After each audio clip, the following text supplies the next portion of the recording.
जी बिस्मिल्लाहिर्रहमानिर्रहीम। सारा बनो के साथ मैं खान अली ਤੇ ਇਹ ਮੇਰੀ ਭੈਣ ਹੈ ਮਾਂ ਹੈ। ਚੰਦ ਦਿਨ ਪਹਿਲਾਂ ਵੀਡੀਓ ਬਣਾਈ ਸੀ ਇਹਨਾਂ ਦੀ ਤੇ ਕਾਫੀ ਪਰੇਸ਼ਾਨ ਸਨ ਜੀ। अस्सलाम वालेकुम जी। वालेकुम सलाम।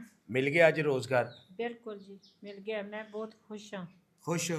बहुत खुश हाँ। अल्लाह ताला इन्हों बहुत ज़्यादा देवे। मेरे तो सारे गम दूर हो गए ने, सब तकलीफ़ां दूर हो गई ने, परेशानियां हल हो गई ने। अल्लाह ताला इन्हों सेहत देवे, अल्लाह इन्हों बहुत ज़्यादा दे। मैं नमाज पढ़ के इन्हों वास्ते दुआ करनी है, सबक पढ़ के करनी है। मेरियां बड़ियां मुश्किलां हल हो गई ने। अल्लाह ताला इस तो ज़्यादा तरक्की दे इन्हों। अल्लाह इन्हों सेहत दे। अल्लाह जेड़े दुनिया तो चले गए ने, कोई भैन भाई माँ बाप, अल्लाह उन्होंने जनता च जगह घर बनाए उन्हों दा ते अल्लाह इन्हों इस तो भी ज़्यादा देवे। मेरियां बड़ियां खुशियां ने यार, मैनू वेख के अज बड़ी खुशी हुई है। मैनू कदे ईद दी खुशी नहीं हुई जिन्नी अज खुशी हुई है। अल्लाह ताला इन्हों बहुत ज़्यादा देवे। आमीन जी आमीन। तो हमेशा उस शख्स से दुआ करनी है जिस तरह दुआवां दे रहे हो, हमेशा करते रहना है और रोज़गार नूं ज़ाया ना करें। बिल्कुल करांगे, क्यों नहीं करांगे।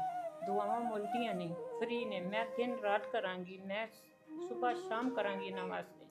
जुम्मा पढ़ के उदों भी करांगी। मैं इन्हां दे वास्ते इन्नी को करांगी, ये मेरे नाल तावन ताक करते रहणगे, होरां नाल भी करन जेड़े मेरे तो भी ज़्यादा मजबूर ने। जी जी अल्लाह इन्हां नूं दिन रात बहुत ज़्यादा देवे। जी जी जी। अल्लाह बहुत ताला शुक्रिया। इन्हां नूं इस तो भी ज़्यादा दे। जेड़े गरीबां दी मदद करते ने, अल्लाह इन्हां नूं बहुत ज़्यादा देगा। चले जी, बहुत शुक्रिया जी, बहुत शुक्रिया।